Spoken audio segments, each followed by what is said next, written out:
Assalamualaikum warahmatullahi wabarakatuh.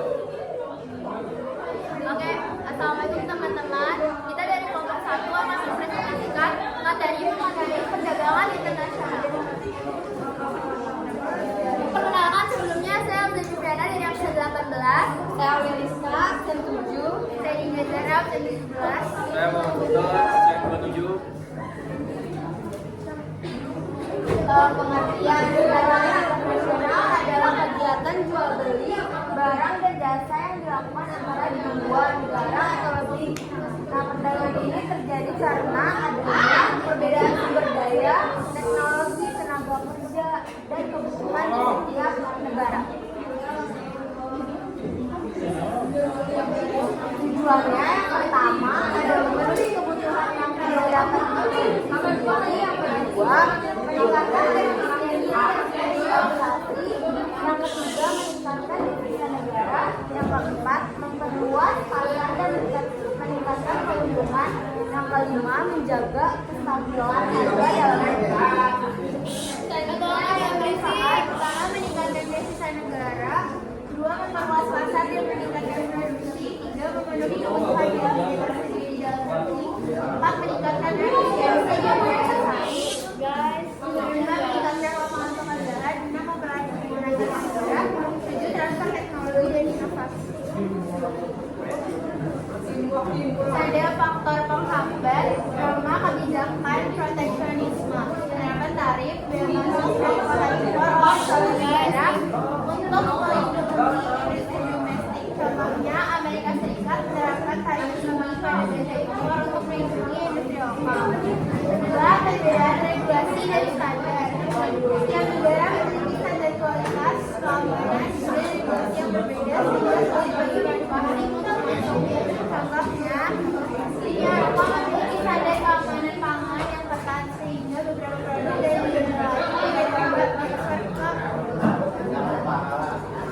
Oke, selanjutnya ketiga, ada fluktuasi nilai tukar mata uang. Tidak stabilnya nilai tukar mata uang dapat menyebabkan ketidakpastian harga dan keuntungan dalam perdagangan internasional. Yang keempat ada kondisi geopolitik dan konflik antar negara. Ketegangan politik, perang dagang atau sanksi ekonomi dapat menghambat perdagangan antar negara.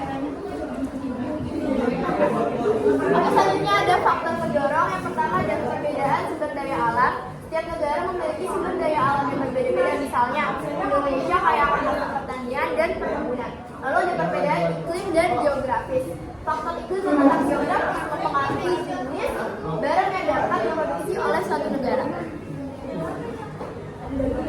Selanjutnya ada perbedaan teknologi dan sumber daya manusia. Negara-negara maju biasanya memiliki teknologi yang lebih canggih dibandingkan negara berkembang. Lalu selanjutnya ada kebutuhan barang dan jasa yang beragam. Setiap negara memiliki kebutuhan internasional yang berbeda-beda. Selanjutnya ada perbedaan upah dan biaya produksi dan stabilitas politik dan ekonomi. Dan selanjutnya ada jenis kebijakan perdagangan internasional. Yang pertama ini adalah kebijakan proteksionisme atau tarif bea masuk, pajak yang dikenakan pada barang impor untuk membuat produk dalam negeri lebih kompetitif. Kuota impor atau pembatasan jumlah barang yang boleh diimpor untuk melindungi industri lokal. Yang selanjutnya ada subsidi ekspor, bantuan pemerintah kepada produsen dalam negeri agar bisa menjual produknya lebih murah di pasar internasional. Selanjutnya ada larangan impor. Pemerintah menerapkan larangan impor barang tertentu untuk melindungi industri dalam negeri atau alasan kesehatan dan keamanan. Selanjutnya nomor 2 ada kebijakan perdagangan bebas atau free trade. Penghapusan tarif dan kuota mendorong perdagangan tanpa hambatan antara negara-negara.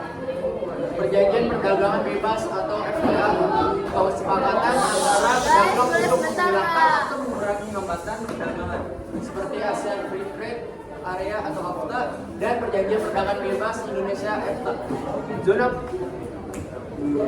Nomor 3 ini adalah kebijakan dumping. Kebijakan dumping ini adalah kebijakan untuk menjual barang di luar negeri dengan harga yang lebih rendah dari harga domestik untuk menguasai pasar biasanya direspon dengan anti-dumping dan duty oleh negara tujuan.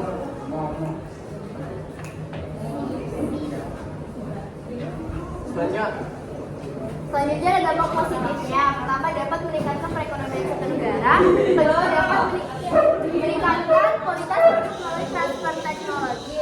Yang ketiga, perdagangan internasional dapat mengurangi biaya produksi. Lalu untuk dampak negatifnya, satu, ketergantungan pada negara maju. Dua, persaingan yang tidak sehat. Lalu yang ketiga adalah ketidaksetaraan ekonomi. Selanjutnya ada investment.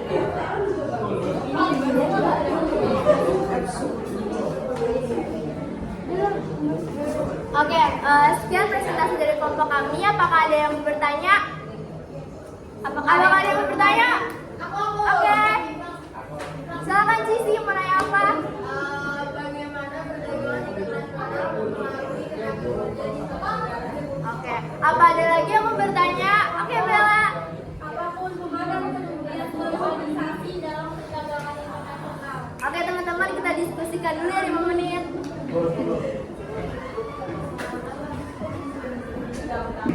Oke, sekarang kita mau menjawab pertanyaan dari Bella. Izin menjawab pertanyaan dari Bella.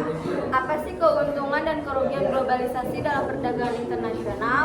Yang pertama tuh akses pasar yang luas. Kedua, efisiensi dan inovasi. Yang ketiga, harga lebih murah untuk konsumen. Yang keempat, investasi asing dan pertumbuhan ekonomi. Yang kelima, transfer teknologi dan pengetahuan. Ya, terima kasih Bella. Oke, sekarang kita mau jawab pertanyaan dari Cici.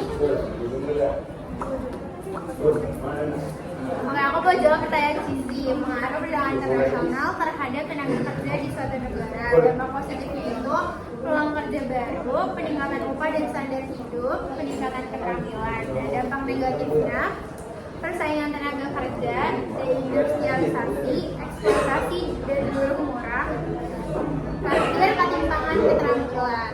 Oke, apa menjawab? Oke, terima kasih teman-teman yang sudah berpartisipasi. Sekarang kita akan membagikan soal kelompok 2 mana? Wah, kamu kelompok 2.